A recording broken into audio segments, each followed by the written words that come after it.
વડોદરા શહેર ભાજપમાં આજે એક અનોરો ઉત્સાહ જોવા મળ્યો છે। શહેર ભાજપ પ્રમુખ ડોક્ટર જયપ્રકાશ સોનીના જન્મદિવસની અનોખી ઉજવણી કરવામાં આવી, ત્યારે આ પ્રસંગે ખાસ વાત તો એ રહી કે આ જ દિવસે તેમના પ્રમુખ પદ તરીકેના કાર્યકાળનો 1 વર્ષ સંપૂર્ણ રીતે સફળતાપૂર્વક પૂર્ણ થયું છે। ત્યારે આ પ્રસંગે વડોદરા ભાજપ કાર્યાલય ખાતે કાર્યકર્તાઓએ વિશેષ ઉપસ્થિત રહી તેઓને શુભેચ્છા પાઠવી છે।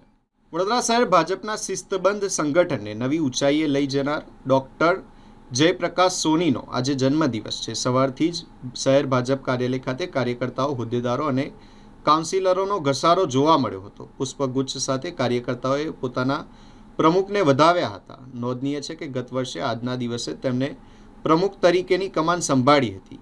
1 વર્ષના ટૂંકા ગાળામાં સંગઠનને મજબૂત કરવા અને જનસંપર્ક વધારવામાં તેમને મહત્વની ભૂમિકા ભજવી છે।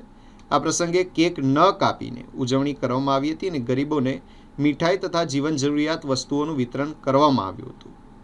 તો આજે આ કેક ન કાપીને તેમને આજની યુવા પેઢીને એક અનોખો સંદેશ આપ્યો છે। ભારતીય જનતા પાર્ટી વડોદરા મહાનગરના અધ્યક્ષ તરીકેની મને જવાબદારી મળી હતી। આ 1 વર્ષ દરમિયાન કાર્યકર્તાઓ જે પ્રકારનો સહયોગ અને સહકાર આપ્યો છે, ભારતીય જનતા પાર્ટી વડોદરા મહાનગરના સંગઠનને એક નવી ઊંચાઈ લઈ જવા માટેની જે દિશા અમારા કાર્યકર્તાઓના પ્રેરક બળથી મને મળી છે, એ પ્રેરક બળના આધારે આવનારા સમયમાં ભારતીય જનતા પાર્ટી જ્વલંત સફળતા મહાનગરપાલિકાના ઇલેક્શનમાં મેળવે એવી કાર્યકર્તાઓની જે કામના છે, એ કામના અમે બધા સાથે મળીને પૂર્ણ કરવા જઈ રહ્યા છીએ। આ વર્ષ દરમિયાન કાર્યકર્તાઓ અપાર પ્રેમ મને આપ્યો છે, અપાર સહયોગ આપ્યો છે। સૌ કાર્યકર્તાઓને આ મારા જન્મદિવસ નિમિત્તે અને 1 વર્ષના કાર્યકાળ પૂર્ણ થવા બદલ હું સૌનો ખૂબ ખૂબ આભારી છું। હું સૌને ખૂબ ખૂબ હૃદયથી આભાર માનું છું। ધન્યવાદ। ડોક્ટર સાહેબ, તો વાત કરીએ તો આજનો દિવસ કહી શકાય કે આપણા માટે ડબલ ખુશી છે। જન્મદિવસ સાથે કહી શકાય કે આપણું 1 વર્ષ પણ પૂર્ણ થયું છે, સાથે આજનો દિવસ 203 કરોડની વડોદરાના સાક્ષી બન્યા છે। આજે એક ઐતિહાસિક દિવસ છે।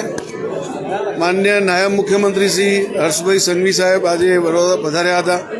શરૂઆત જેવી રીતે આપણી વડોદરા એક સાંસ્કૃતિક, ધાર્મિક, આધ્યાત્મિક નગરી છે, તો આજે રામેશ્વર મહાદેવ જે પૌરાણિક મંદિર છે ત્યાં દર્શનનો લાભ લઈને ભારત માતાની મૂર્તિના અનાવરણ કરીને આજે વડોદરાને એક અનોખું મંદિર પણ ભેટ આપ્યું છે, જેમાં તમામ ભગવાનોના દર્શન, એ ખાટુ શ્યામજી હોય કે સાવરિયા શેઠજી હોય કે ભરત માતા હોય કે દુર્ગા માતા હોય, અને પૌરાણિક રામેશ્વર મહાદેવના મંદિરના પ્રાંગણમાં આજે માન્ય હર્ષભાઈના હસ્તે ભારત માતાની મૂર્તિની અનાવરણ પ્રક્રિયા પણ થઈ છે। અને સાથે સાથે વડોદરા મહાનગરપાલિકા દ્વારા આયોજિત કાર્યક્રમમાં 203 કરોડના ખાતમુહૂર્ત અને લોકાર્પણના કાર્યક્રમો પણ થયા છે। એટલે કે આધ્યાત્મિકતાની સાથે વિકાસ પણ કરવા માટે ભારતીય જનતા પાર્ટી જે રીતે કટિબદ્ધ છે, એટલે આપણે કહીએ છીએ વિકાસ પણ અને વિરાસત પણ, આ બંનેની સાથે રહીને જે સંકલ્પ કરીને ચાલી રહ્યા છે, એ આજે પૂર્ણ થયો છે। સાથે સાથે મારો જન્મદિવસ પણ છે, અનેક કાર્યકર્તાઓએ આજે સવારથી શુભકામનાઓ મને પાઠવી છે। અત્યારે પણ આપણે જોઈ શકો મોટી સંખ્યામાં કાર્યકર્તાઓ શુભકામનાઓ માટે આવ્યા છે। સૌના પ્રેમ અને આ સહયોગ બદલ હું ખૂબ ખૂબ સૌ કાર્યકર્તાઓનો આભાર માનું છું। હું એમનો હંમેશ માટે ઋણી રહીશ। ધન્યવાદ। કેક નહીં કાપી અને યુવાઓને એક મેસેજ આપ્યો।